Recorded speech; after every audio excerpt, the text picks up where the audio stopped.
Thank you, everyone, for joining. We are all excited because we saw the great youth turnout that happened in the 2020 election.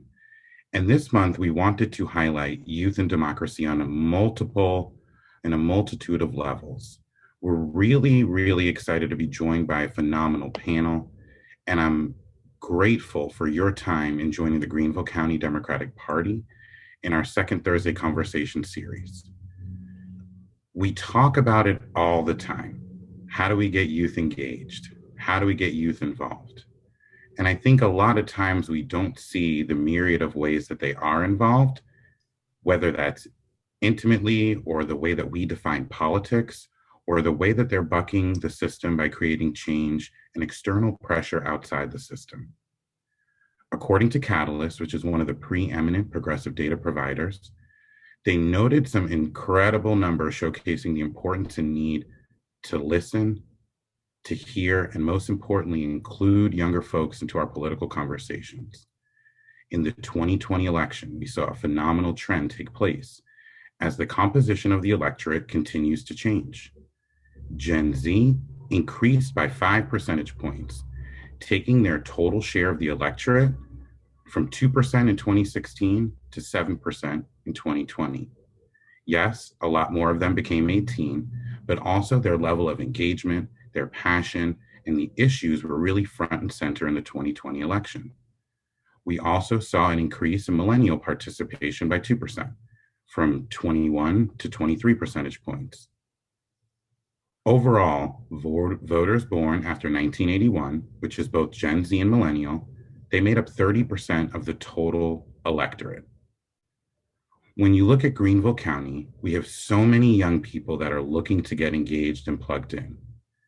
We've brought together three of these special individuals who are doing work on a meaningful level in different settings. I want to give you a chance to hear from them and let them introduce themselves.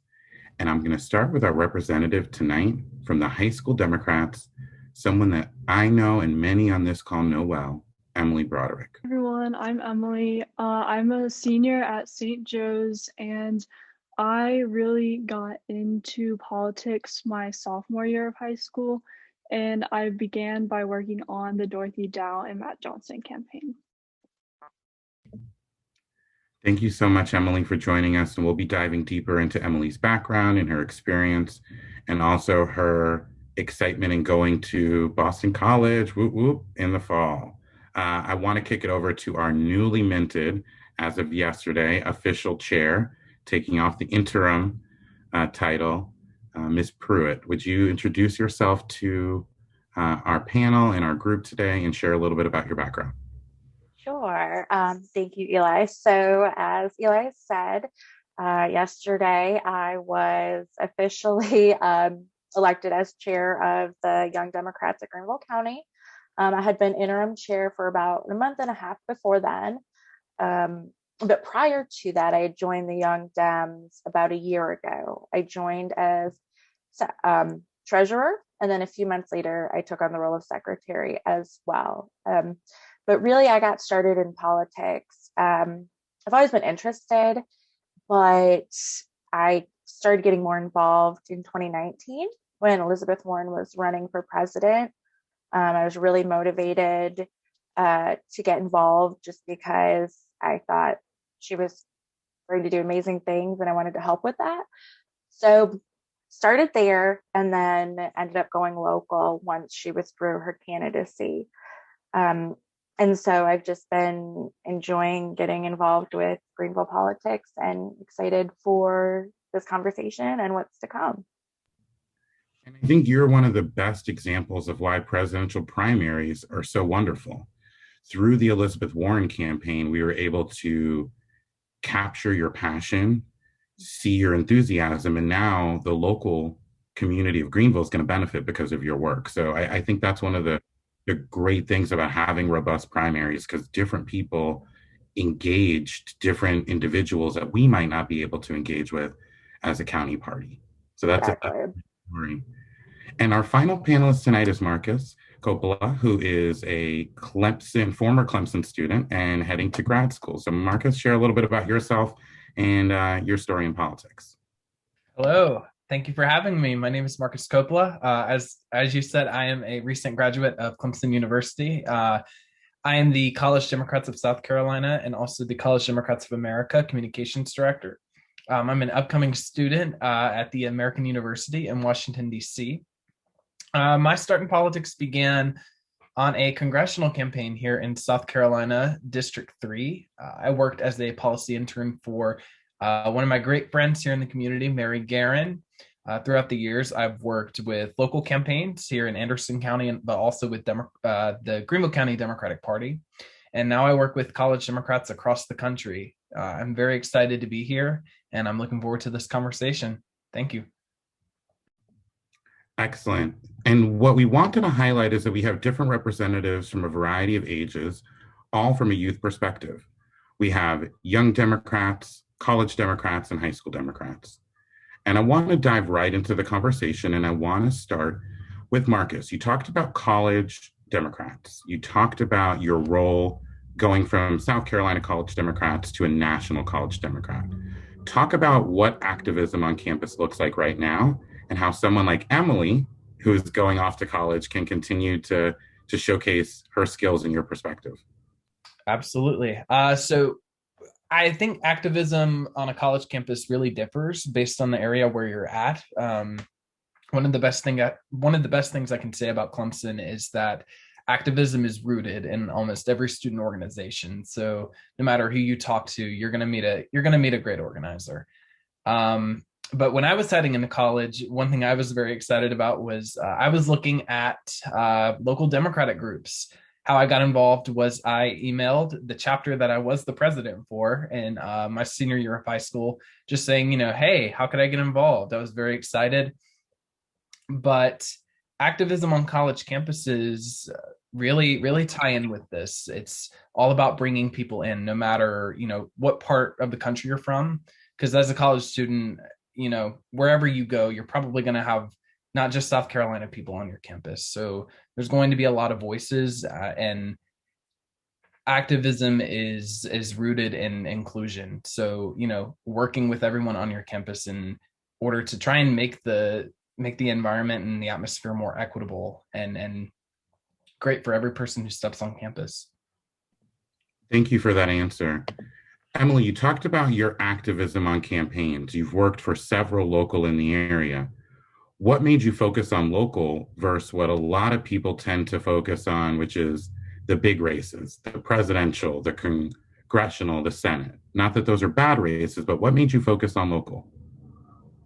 I think it has a lot to do with the community and just the camaraderie that has to do with local campaigns, whereas with larger campaigns, it's not, there is a sense of community, of course, but there's something about local campaigns that the relationships that you create and form through getting to know each other and spending so much time together.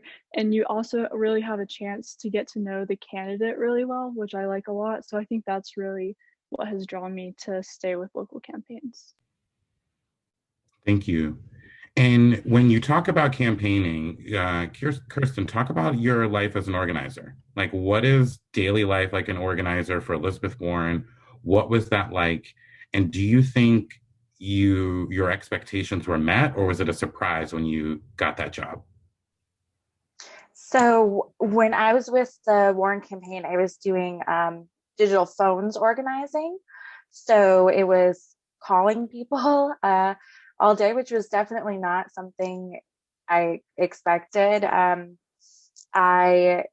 got started just doing phone banking. So I was on the dialer, just talking to all kinds of different voters. And eventually I got plucked out to organize a team of volunteers who were trying to get other people to volunteer. So essentially I got into recruiting, and I didn't expect to be in that space. I don't like talking on the phone.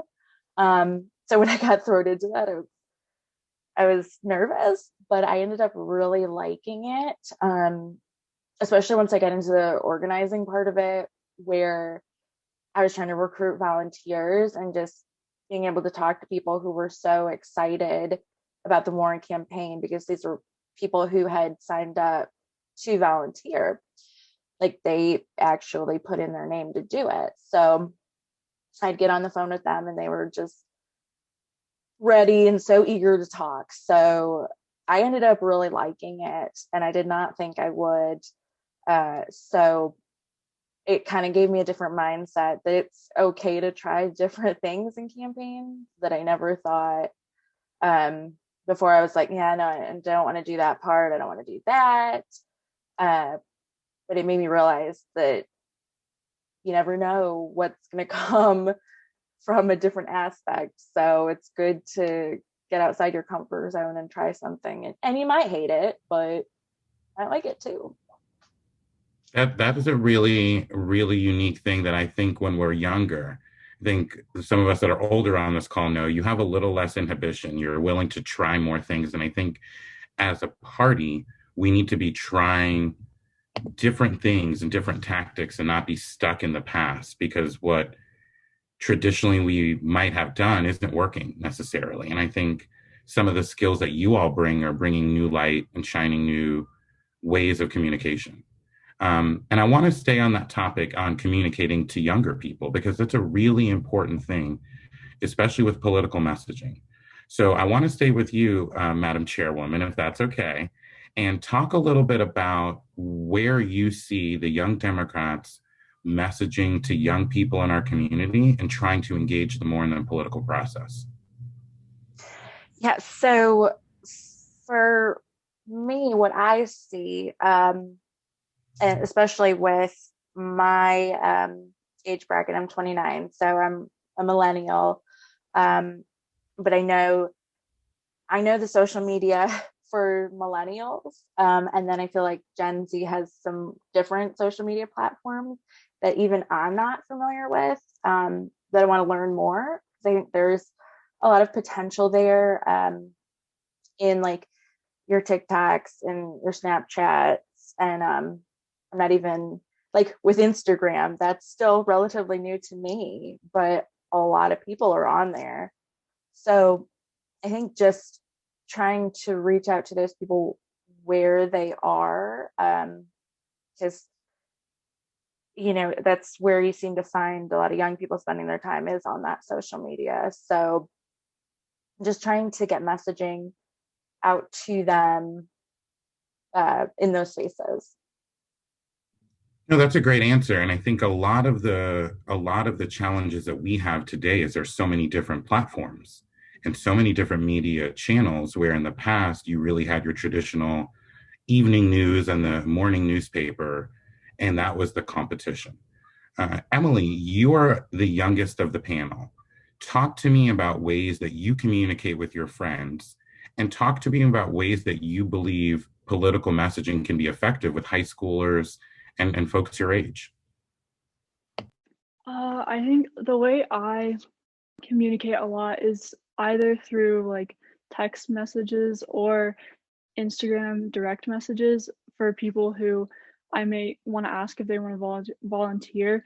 And I think a big part of it is like asking them, and if they agree to volunteer for something, making sure to follow up with them and that it actually goes through. So I think, yes, communicating is important, but also that follow up is also important to make sure that they actually realize that this is important and that they have people relying on them.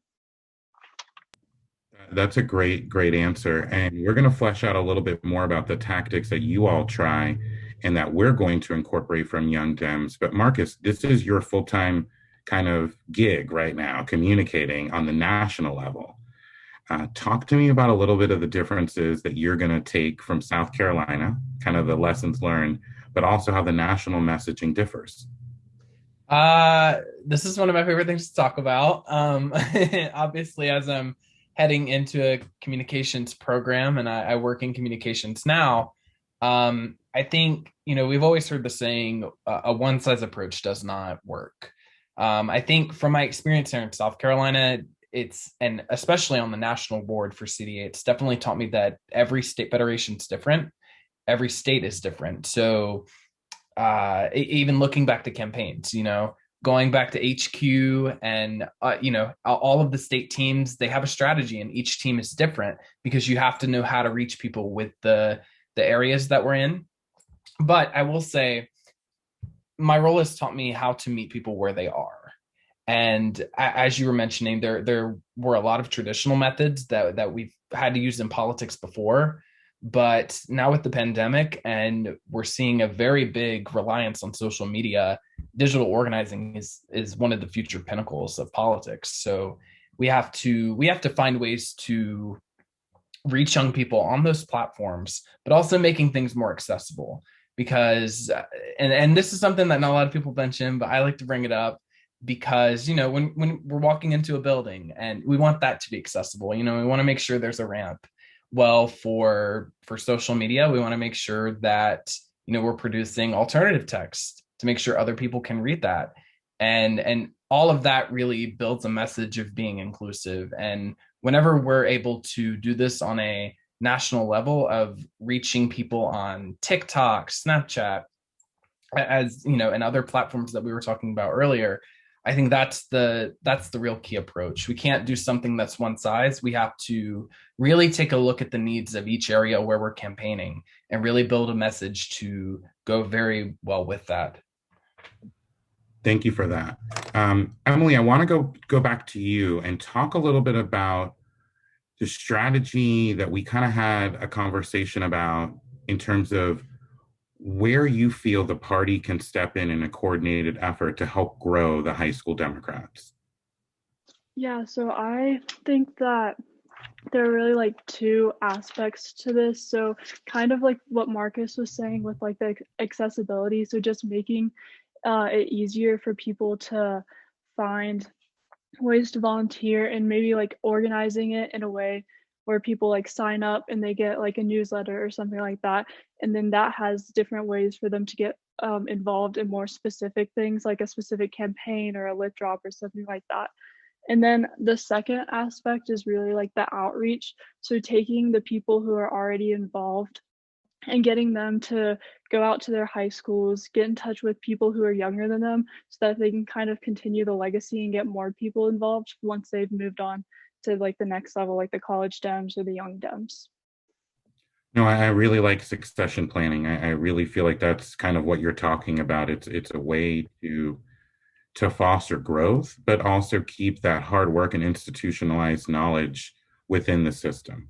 And one of the things that we at the GCDP are the benefit of is having someone as our third vice chair, Jonathan Sweeney, that has that institutional knowledge.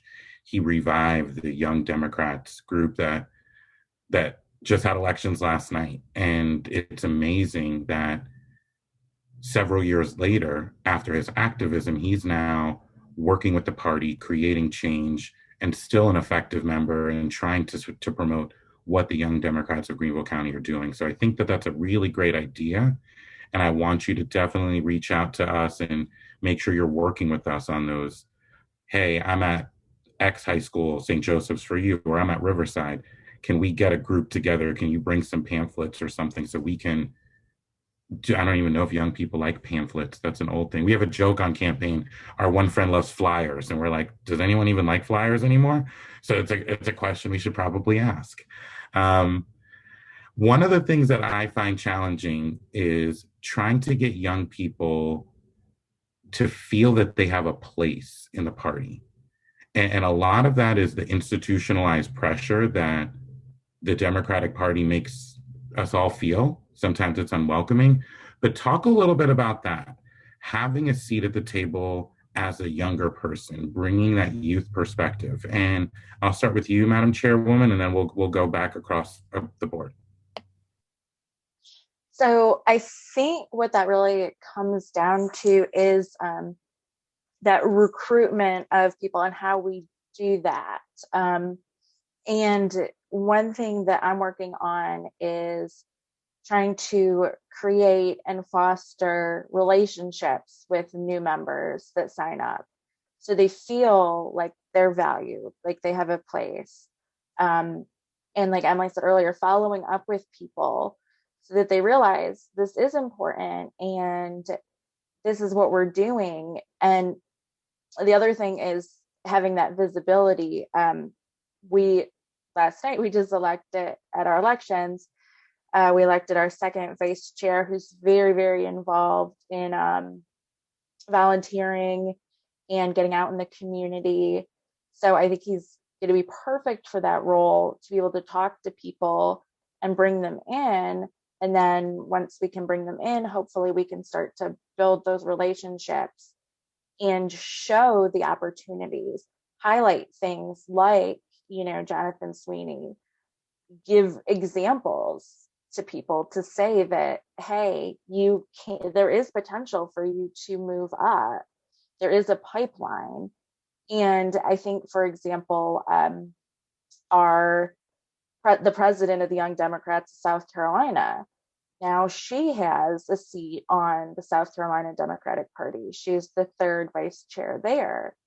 So, I mean, you can see where people are moving up, and that could go nationally. So there are places for you, and we just need to help people realize that those do exist. And you may have to start, but you have to start somewhere, and you may not get a ton of recognition and say and all of that to begin with, but there are opportunities for you.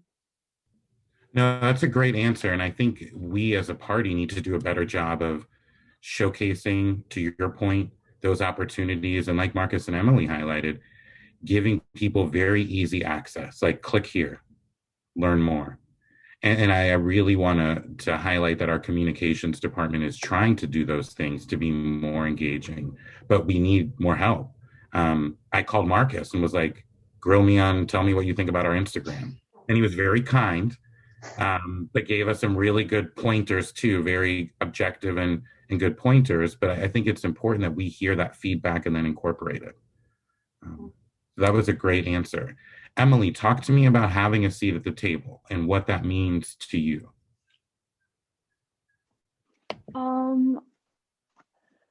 So I guess for me, I really have benefited from having a seat at the table. So like specifically with campaigns, not only have I been contributing through like phone banking and lit dropping and stuff like that, but campaigns have really pushed me out of my comfort zone. So like as a shy natured person, it's pushed me to do a bunch of phone banking and lit dropping, canvassing, talking to people constantly. So I feel like that's really what I've gotten most out of it. And then something that I've really enjoyed from being a part of the community is the different relationships I've developed, and especially those like through the different activities I've taken a part in. So for instance, my sister and I passed out signs to people for the Samantha Wallace campaign, and just the people we got to meet and get to know was just amazing and so enjoyable just to meet so many different people. So that's what I've really enjoyed most about being part of the community. Thank you for that answer. It's a great answer. And Marcus, talk to me what that means to you, kind of bringing that component, having that seat at the table, that youth perspective. Of course.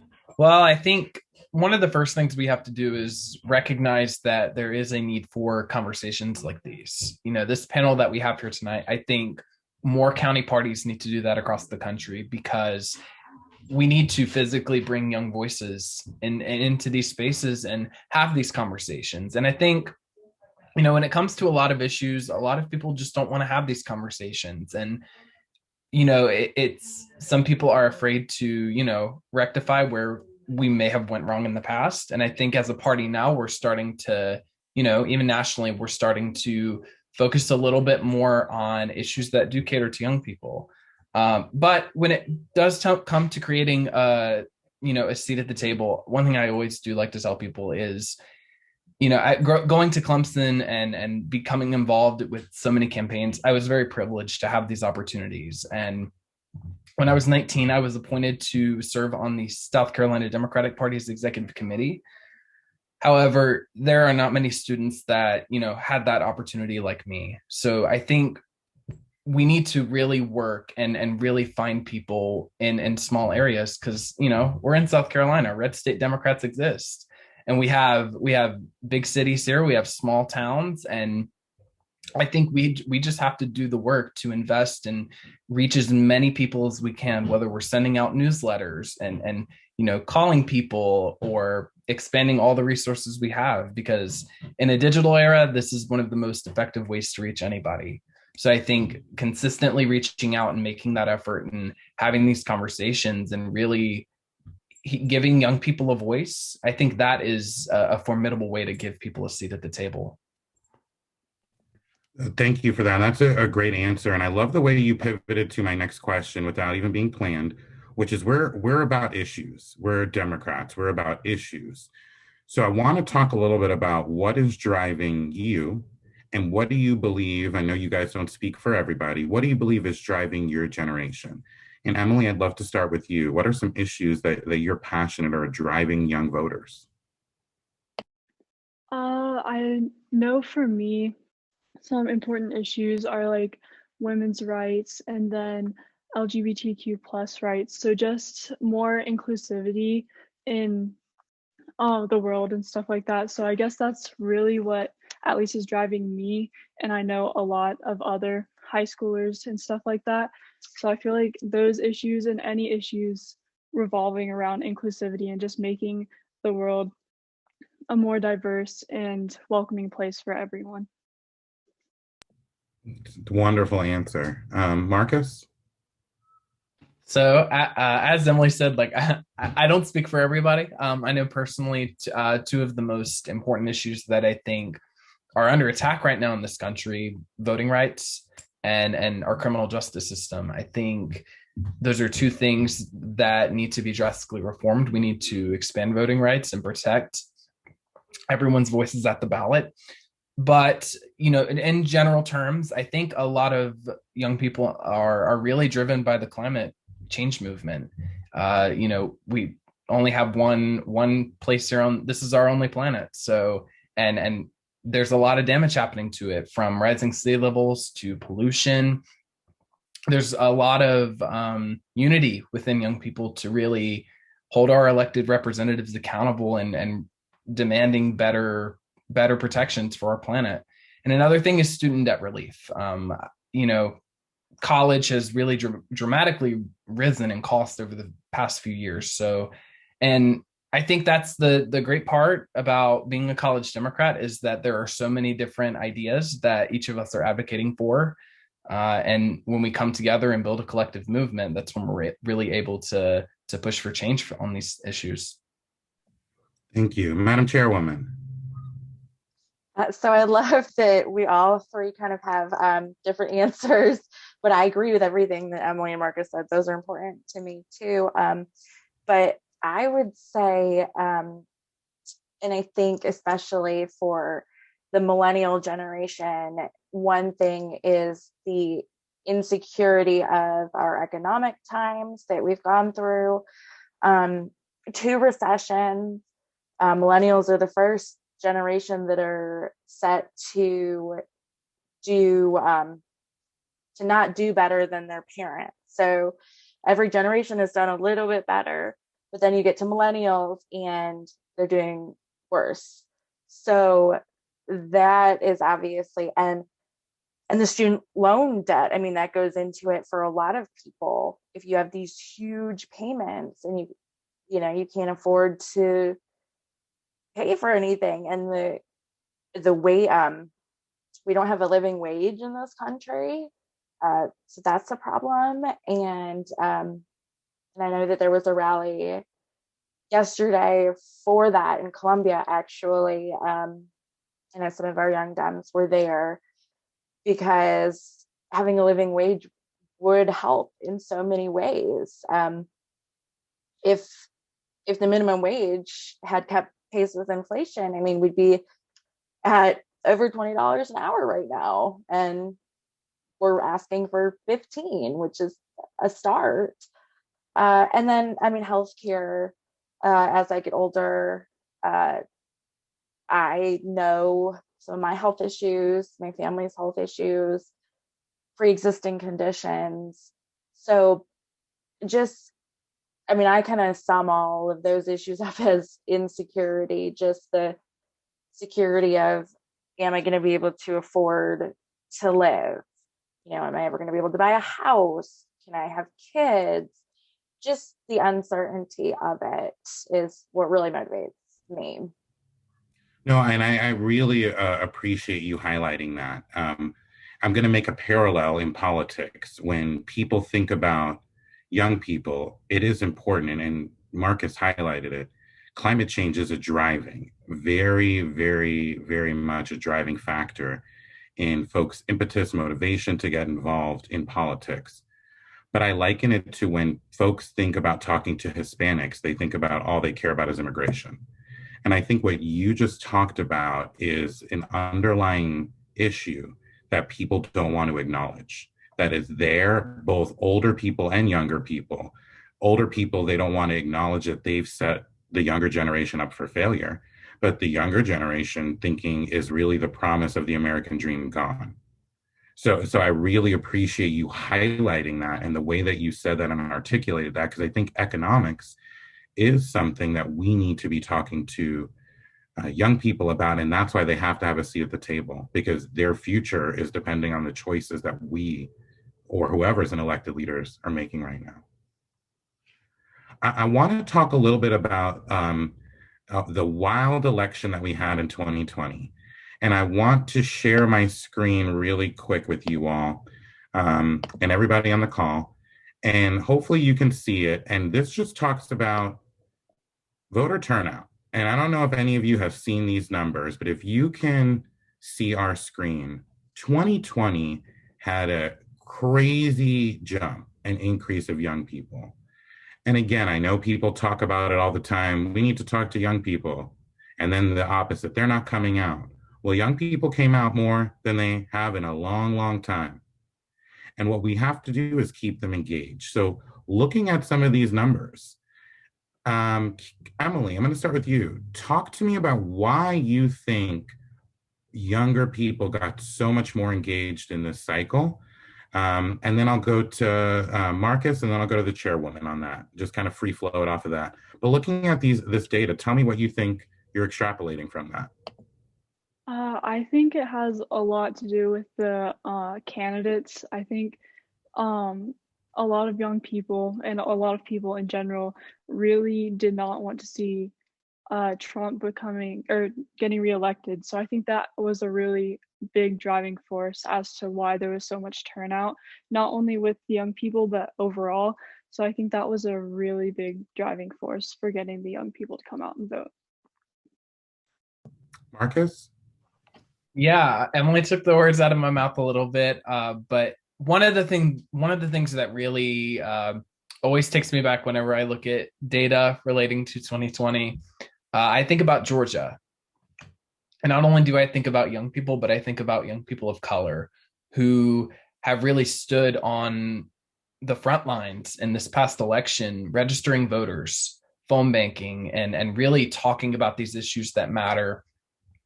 And I think looking at that chart, there's another thing of saying, I think this is one of the first times the Democratic Party has made a great effort in reaching young people. I always like to credit John Ossoff with his campaign and his digital organizing strategies because they were brilliant. Looking back at his TikTok page, he mobilized a lot of young people just by doing that, just by meeting people where they are. And, I think people from my generation have really suffered a lot over the past 4 years with Donald Trump. So I do agree that was another driving factor, but also the fight for racial justice. Last summer, there were marches all across this country. And even, we're looking at the trial right now in the news for Derek Chauvin, and the stage for these issues really began in 2020. And we put that work into motion, and now we're seeing the numbers, and young people of color in states like Georgia Texas, registering people to vote and getting the voice out. It's something that really takes me back every time, and it's amazing to see. Thanks. Madam Chairwoman, your thoughts on the election? Yeah. So when I think about 2020, I think about how young people, but a lot of people too, saw their rights being taken away during the Trump presidency, and that's terrifying. I hate to say that fear is a motivator, but it can be. And I especially think about young women who, in 2016, and this goes back to what kind of drove me to get started in politics, that complacency of the 2016 election, like, oh yeah, we're gonna have our first woman president, she's got this, no problem. And then that got taken away with this big dream, and all of a sudden gone. So in the end, women were seeing abortion being attacked, and contraceptive and Planned Parenthood, just so many things. And then trying to take away the right to get married for our LGBTQ community. Just there's so many things that the Supreme Court being packed with conservative judges. So that strikes me about 2020. But I like this chart too, because I think about the years that there were spikes. And so like you look at 2008, and that was Obama. And you think about, he got young people excited and ran on the premise of hope. And that was something, especially at that moment in time with the first big recession, that young people really needed, and that just hope came at the right time. So I love that. And then like I look at 1992, where that went up, and you think about, we were in war, and young people were enlisting in the military, and so that was impacting young people. And so I really like this chart. I haven't seen it, but I think it's a really, really good visual. Thank you for that answer. And I'll definitely share this chart with you. I have some other good ones that I'm going to share and talk about, because I think it's really important. People can talk and people can say what they want, but as we all know, numbers don't lie. You can skew the numbers, but at the end of the day, when you have researched and nuanced numbers, and some of the things that I want to talk about kind of going off numbers is looking at an organization like NextGen. I don't know if any of you all are familiar with NextGen. It was an organization started by Tom Steyer. And one of the slides that I'm going to pull up talks about the effect that they had in the battleground states, specifically in the Senate. So talk to me, I'm going to start with Marcus. Talk to me about what you think a strategy the South Carolina Democratic Party or the GCDP can use during this next Senate race to target or talk to young people. Ooh, lots of good. Okay, I gotta be short. Let me be short. Okay, I'm gonna go back to TikTok. And I say this looking at social media, look at where things are heading. And TikTok, I always have to say, not only because of the impact it had in 2020, but just looking at the impact it has in daily life, the impact it has on the music charts and all over the place. One way I would suggest, kind of getting in that is just getting on there and talking to people. I find myself scrolling through TikTok a lot and finding people who are congressional staffers. This is a day in my life, or finding someone on what they're cooking one day. And I've never seen a video from a county party or a state party just saying, hey, are you interested in getting involved in politics? It might work. And that I think just finding these new avenues and doing things we haven't tried before. So, and the cool thing about being in a digital organizing era is the opportunities are limitless. There's, we have Slack, we have different channels of communication. There's many social media networks that we can get on and just try anything. But my best advice to anyone is to always say push the envelope, because you never know what works unless you try it. And hey, if it doesn't work out, there's another opportunity we can go with. And if it fails, or if it's very successful, stick with it and keep it going. Chairwoman, I'll go to you.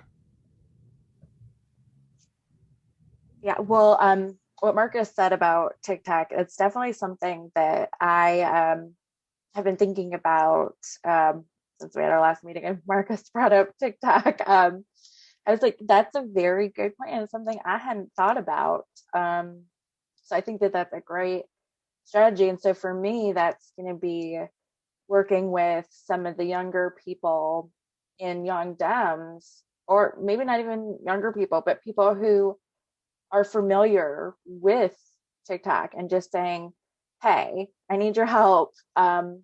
I'd like to come up with a strategy for this. And what do you think we could do?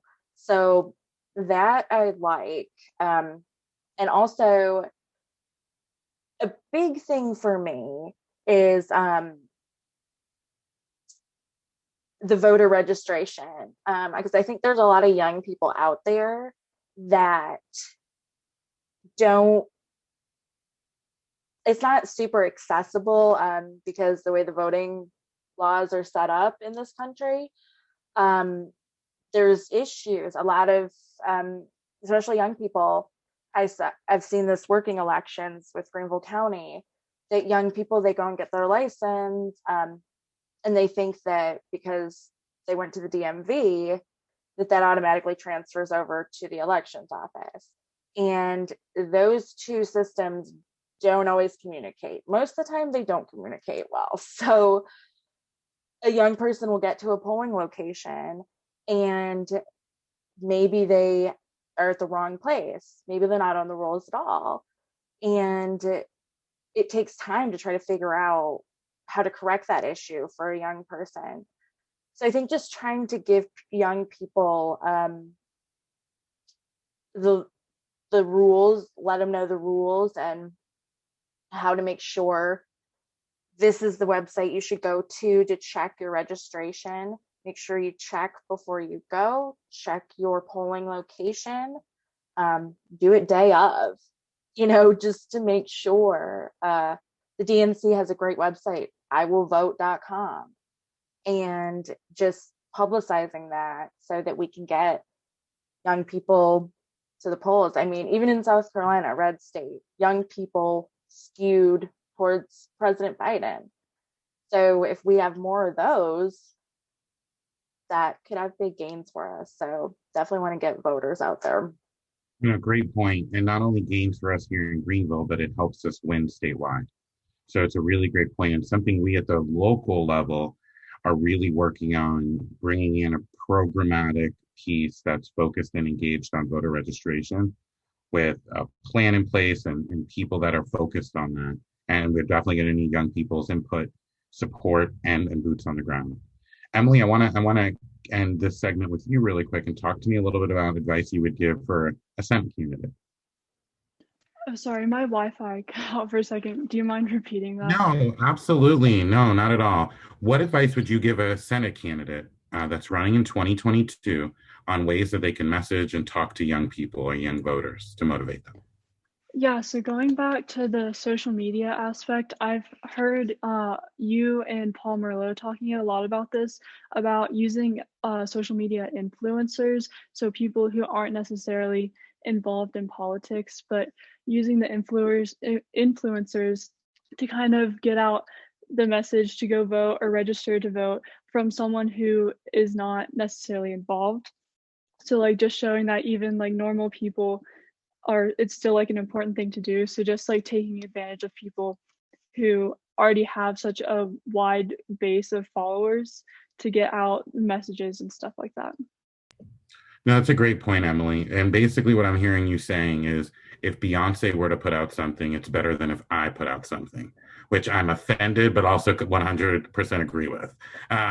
So no, I think that is a way, because I think sometimes people get caught up, Emily, and what you're talking about is people get caught up in the craziness and the partisanship of politics and what we've defined it as, whether I trust this person on other issues and now they're giving me advice on this thing called politics. So yeah, I want to share this screen with you because I really and truly believe that this can have significant impact. And I will share with you all, I am trying to work really, really, really hard with NextGen to try to get NextGen to put in a program here. But what I want to show you right now, and I hope I'm sharing the right screen, but either way, hopefully you all can see our screen. It's called Young Voters Took Back the Senate.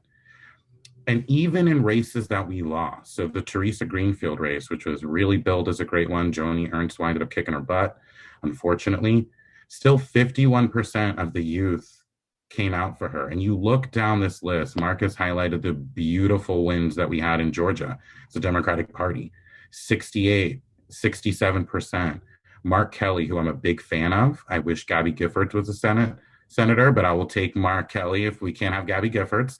I think it really speaks to the potentiality that we have and the promise that young people are giving to the Democratic Party, but we also have to service them.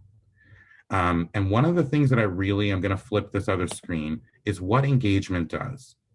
So working with organizations like NextGen, you really get to see when we make a concerted effort, and I believe Marcus was the one that pointed it out. This is the first time that you felt like the party made a strategic effort and followed through on reaching out. If you look at what NextGen did, they're increasing by almost 14 if you round up, you like math, but 13 and a half, 13 if you round down, we would take that. That's a huge difference that would make a significant jump in the Jamie Lindsay race. So what we have to do is figure out how to get to that starred piece on that bottom. How do we get voters to pledge? The chairwoman brought it up. How do we get them registered? And how do we get consistently engaged? And I applaud her because she has been very consistent, and the way she approaches dealing with people and her earnestness, I believe her relational politics is going to be very successful for us, and especially for the Young Dems of Grenville, because she's meeting people where they're at and calling them and saying, hey, let's make a connection. So Emily, I know you kind of just saw this data. I know I'm kind of throwing some new things out at you. Anything that you can glean from this, or anything that you see that you want to highlight? And then I'd love to go to the chairwoman and then Marcus. I think just the difference between the states without NextGen and the states with a NextGen is just astonishing. So I feel like I agree with you how you really want to bring NextGen to South Carolina. I think that would obviously have a big impact on young voter turnout for the next generation, or the next elections, which could be very beneficial. Marcus? Yes. So one of the things that I really take away from this graph is, again, like the 14 points. That's a good thing.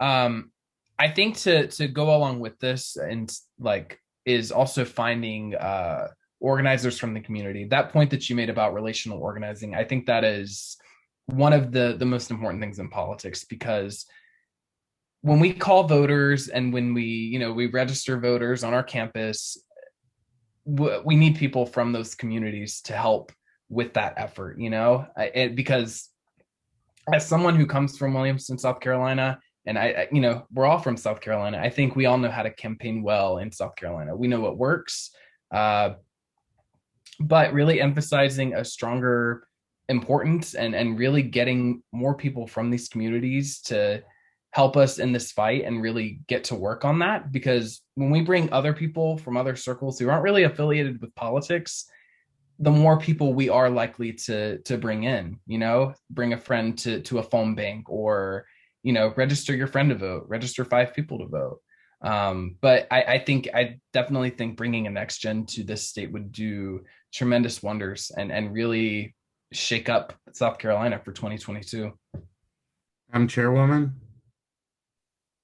Yes, so I'm definitely a big fan of community organizing, because that relational aspect is huge. And I'm in a training right now with the DNC, and like one of the very first things they talked about was relational organizing, which is, reaching out to people, your friends and your family, and how that's the most effective. And what I hope to bring into my role with the Young Dems is, building those relationships, because I think that helps with that accountability piece. Because if somebody knows, like if they know me, they know Kirsten, and they've told me they're going to show up for something. If they know me, they're going to care a little bit more, because they're going to be like, oh, I'm going to let Kirsten down. If they don't know me, they're like, I don't know Kirsten. I don't care. I'm not going to show up. So I think building relationships, because when you think about it, who are the people you're most dedicated to? The people you have relationships with. So it's a very big psychology concept. So anyway, I just think that that's really important, is having people who know their community. And and Marcus has brought this up, that different communities need to handle things differently. So these community organizers, they know their town, and they can train people who might be coming into their town, like, hey, this is the approach we need to do. So I think that relational piece is very big. Excellent. I want to talk about a couple more things before we get into the Q&A portion, because we have some questions that were pre-submitted and some that are coming in. I want to talk about some of the misunderstandings that you feel like older Democrats might have with some of the issues or the stances that youth are taking. And y'all can feel free to be honest here, because it's things that we as a party need to hear and get better. So, Madam Chairwoman, I'll start with you, and then we'll go to Emily. I think one of the biggest things that I hear about, I'll speak for being a millennial, is that whininess, that entitlement, and that they're not as dependable, and maybe a little bit, and since they don't have that experience, they're going to be a little bit more sloppy. So, and I mean, I'm going to go back to the relational. I think that building these relationships, so, the Young Dems working with the state party to help them realize, that even though you may have that preconceived notion in your head of what you think a millennial is, if you get to know some of us, maybe that could help to dispel that. Because to me, that's one of the only ways that you really can dispel those judgments, is to actually get to know somebody from that group, and get to know several people from that group, and learn. There's usually reasons, like with the entitlement thing with millennials, there's reasons behind that. And so if you get to know somebody and actually talk to them about the issues and the things that matter to them, then you can sort of see things from their perspective and say, okay, well, I might have thought that was entitlement, but really that was because this is maybe how they were raised. I mean, different generations were raised differently. And I go back to that insecurity piece where, I'm not going to say all boomers, but there used to be a really booming middle class, and you had people growing up in that with that security.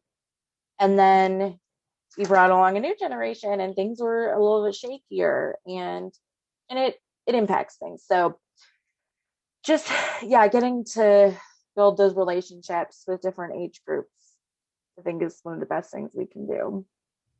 Thank you for that answer. Emily, same question to you. What are some misconceptions you think some of the older Democrats have with younger folks?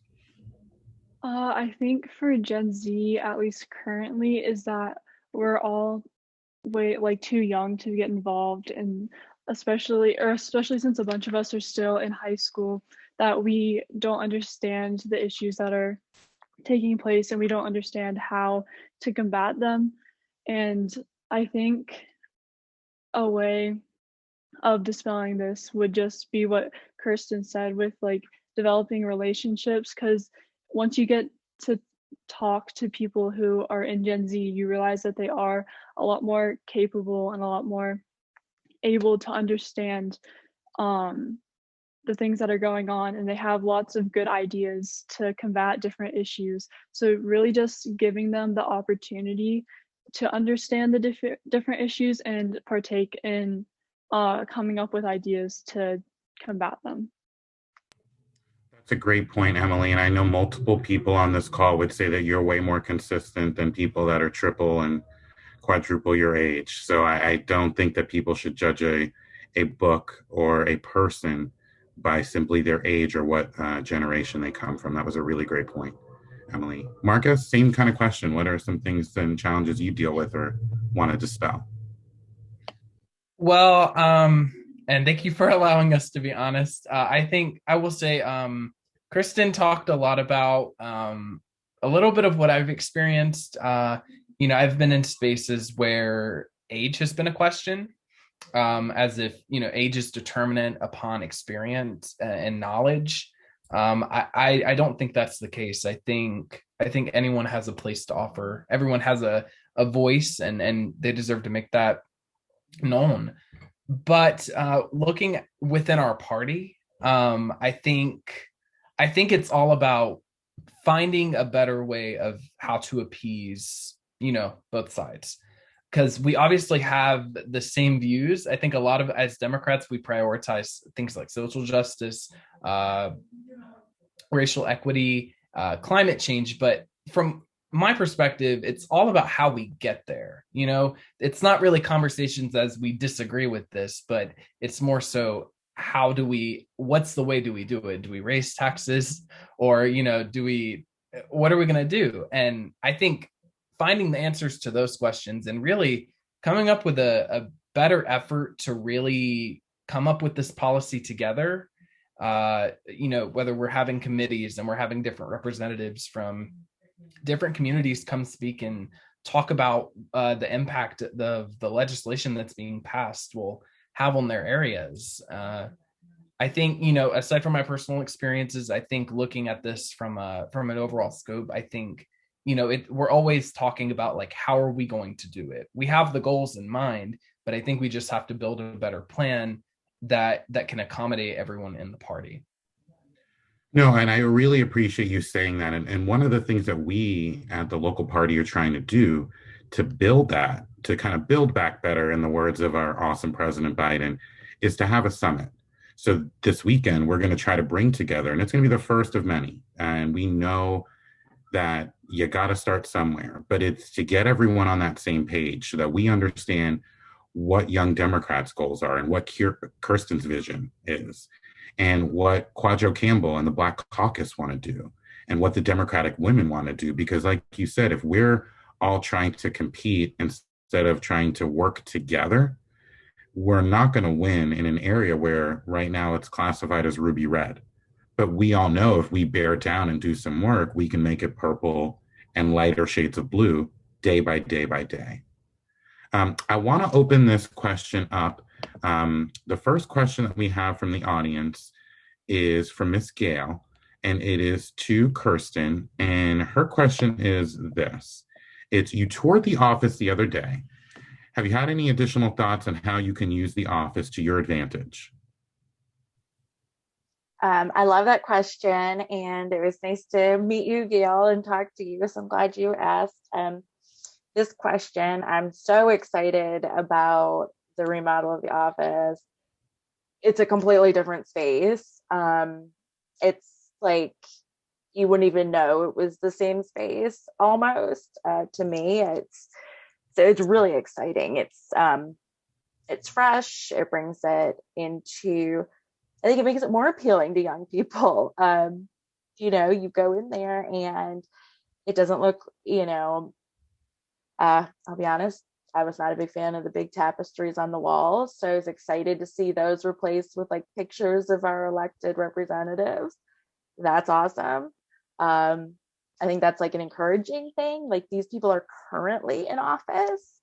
And so, and I mean, I think there's so many things that I can do with the office. You know, one is, I mean, even if I had a presentation, I would have everything I need there to present something, or have like a movie night, or say we wanted to do some sort of drive, you know, like last year we did a back to school drive, and we were at the office for like one day, but that could be something like a weekend of giving, or so I definitely, another thing I thought about too is having like, you know, me having like maybe like office hours, you know, like I pick a day during the week and I'm there for several hours, and if you want to come ask questions, learn how to get involved, we've got this great space for you to come to. So really the possibilities are endless. It's a good meeting space, and for volunteering, I think it's great. Phone banking, I mean, you can have people kind of all over the place, but all working on the same thing. So yeah, I'm excited about that. I'm really excited about the building. So I was glad I stopped in and checked it out the other day. So thank you for asking, Gail. Yes, Gail, thank you for that question. And Gail is an amazing office volunteer. And one of the things that's great, Kirsten, I hope you know you have carte blanche, do what you need to do. Office hours would be great. And meeting some of those volunteers, putting faces with the name. I feel so many times in the party, we hear of people or know people, but it's having that personal touch that you've all highlighted so beautifully tonight. It's that relational aspect that's really going to take us to the next level. Emily, a question I have for you is talk about your activism and how you plan to continue that in Boston when you head off to be an Eagle next year in Boston at Boston College. Yeah, so I think obviously I'll still stay involved with politics here and then probably get involved in Boston itself. But I think one of the big values of the Democratic Party is just its openness and inclusivity and respect and acceptance for all different types of people. So I think also just like in my day-to-day relationships with other people, just like showing them through my actions and stuff like that, just how willing I am to like accept people and learn about them and learn about the different things they have to bring to like a friendship or something like that. So just not only the political aspect, but also like the day-to-day relationship aspect of it. That's a wonderful, wonderful answer. Marcus, I have one question for you as well, and then we're going to move into the one thing. So Marcus, the question is this. Oftentimes talented people in political life grow up in Greenville or trained in Greenville or South Carolina, I should extend because the question says Greenville, and then move away for better jobs. Talk to me about that challenge and how you're trying to balance that, as we know there are more political opportunities for you in a DC, for example. And that question speaks to myself. I've been in South Carolina. I was born and raised in South Carolina. I grew up here in the upstate. I attended my college here in the upstate, and I'll be working in DC and going to grad school. I think a lot of it has to do with the redness of the area and the lack of Democratic representation at that level. I think, when we look at DC, not only is it our nation's capital, but, representatives have offices there. So if we're able to put in a concerted effort and elect more Democrats up and down the ballot, not just in congressional races, but, school board, county council elections, town councils, I think, that's when we're really able to create more opportunities for young people, because in a space where it's hard for Democrats to win, it's hard to find those opportunities. And I think there's a lot of people who have put in so much work, and maybe they're like, I don't want to stay in South Carolina anymore. I don't want to go.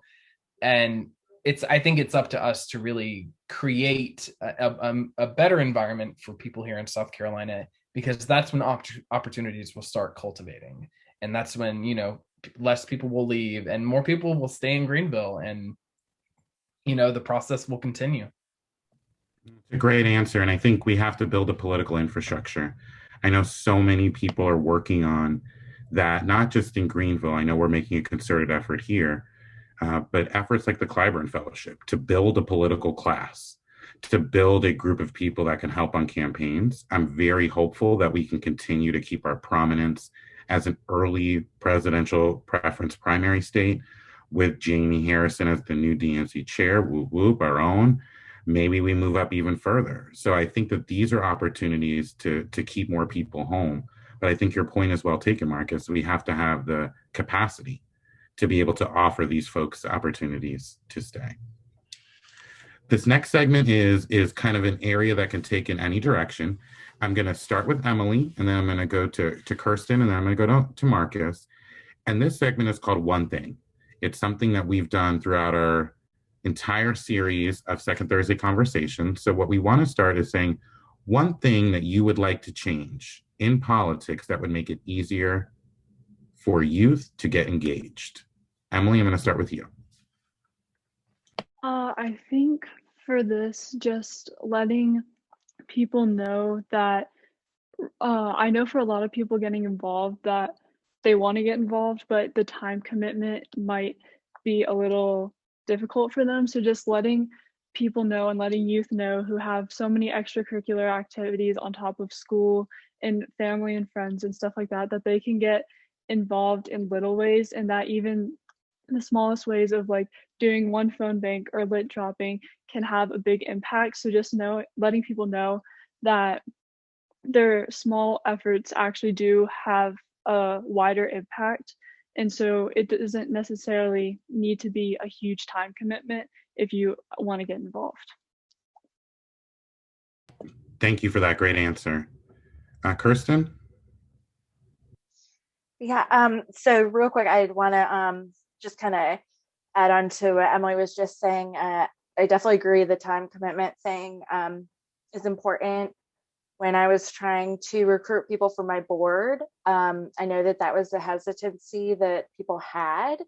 And so just breaking it down to them that, hey, it sounds like a lot, but if you can do this, if you can give me this, then that's going to work. And I was just having a conversation with one of my members today who wants to get involved, but has a lot of other stuff going on. And I said, well, there's bits and pieces here and there, and I need help with all of these. So just being able to give people actionable steps too. So just like clear things that they can do to get involved and how to do it is important. But to me, messaging within the party is also really important, because I know that there's a skepticism of politics and government with some young people. And so I think it's important to highlight what Democrats are doing well. Like with President Biden getting the American Rescue Plan passed, and how that how that impacts people. I thought it was just my stimulus check. And then like a week ago, I found out that my insurance premium was going down $100 a month. So that's huge. And I think like I didn't even know that, and I am involved. So highlighting those things, the successes that, hey, we may not be getting everything we want, but something's happening and something concrete is happening that's going to make a difference in your life. Like $100 a month. Yeah, that makes a pretty big difference in my life. So, just highlighting and building each other up, because I know that, the infighting, between the groups. It just is what it is. But if we can build each other up and highlight accomplishments, that would go a long way. I'm so glad you brought that up, because I think that's one of the things we struggle with as Democrats, is being able to sell what we're doing, how we're doing it, and the tangible effects it has on people's everyday life. I think in retrospect, that's one thing that the Biden administration is doing differently than the Obama administration, in terms of how healthcare was messaged versus how the American Rescue Plan is messaged. And I do think it's okay to toot your own horn when you're helping people, because policy and politics should be about helping people's situations. So that's a great point. I really appreciate you bringing that up. That's an amazing point. Marcus, one thing for you, or highlighting anything else that Emily or Kirsten talked about? And I just want to make sure I get this clear. You said one thing I could change about politics in general? Yeah, for young people, or you can take this question however you would like, Marcus. You go off and you answer however you would like. I'm going to say automatic voter registration. And I only say this because so much of our political system is focused on registering people to vote. Well, Democrats in the House just passed the For the People Act. It has not passed the Senate yet. But, giving people an automatic given at the ballot box, we wouldn't have to spend so much time getting people registered. We can focus on talking to people about the issues that matter, and there's so much time, and a lot of people don't have the resources to reach people to register them to vote. And I think, we spend, just in general, whenever we're doing something throughout our day, if we spend too much time doing a task, we forget about the other things that go throughout the day. And I think not only is this something that should be guaranteed and that should be given from day one, but it would just allow us to really transform our democracy and really usher in a new era for the Democratic Party. No, I love the For the People Act, the John Lewis Voting Rights Act. We had a recent press conference by our inept governor, and I like to call him the feckless Senator Lindsey Graham, talking about how is a threat to democracy, but motor voter, that portion of what you're talking about, that registering everybody automatically, it's a huge leg up. And it's not a leg up for a political party, it's a leg up for the voter. And at the end of the day, our democracy should be based around the voter. They should be the most preeminent thing, in every decision we make should be based around what's easiest for them. So that's a really, really great point. In hearing the conversation that we had tonight, we see the promise that we have with the next generation of folks that are involved with politics, especially Grenville Democratic politics. But the beauty that my team and I have is that we don't have to wait until the future. They're all doing it right now. So what we want you to do is get to know them. Find Kirsten, find the young Democrats. Marcus will be leaving, but we know his talent will be around for a long time. Encourage him when he's an American. When Emily leaves, we're going to be missing Emily, but we know she's going to be talented in Boston and hopefully come back and bring those talents back. Engage with young people, mentor them, give them opportunities so that they can see a different side of democratic politics. If I can change one thing about youth in politics, is that every young person would get involved at the precinct level, because the precinct level is the most grassroots part of our democracy. It's the way decisions are made. It's how we elect county party chairs and state party chairs. It's the way that we get information and the way community is the most close. So I really am so excited to have all of these panelists. And I want you all to take away what we've seen from the numbers and what we can see in the potential of when we engage youth voters. 2020 saw the highest youth voter turnout ever. Young people supported Biden in major, major ways. They didn't start with Biden, all of them, but a lot of them ended with Biden. And what we saw by the numbers is that young people can flip and make a difference in a Senate race. I hope that we here in Greenville and in South Carolina take these lessons. Next Gen, this is a call out to you. Come find us. I'm ready. And I want to thank our amazing, amazing panelist, Emily Broderick, who I've worked with and is just such a gem and is such a bright star. Kirsten, I don't know you well, but I'm so excited to work with you. Your energy is infectious and your sincerity is so palpable. I can't wait to meet you in person because you can feel it already. And Marcus, we've been friends for a long time and I know how bright your star is going to shine. So I want to thank everyone for their time here. My amazing team, Laura Haight, who keeps everything rolling. But thank you all so much. And make sure you tune in next month for our conversation, Being a Black Woman Today. Have a great night, y'all. Thank you so much.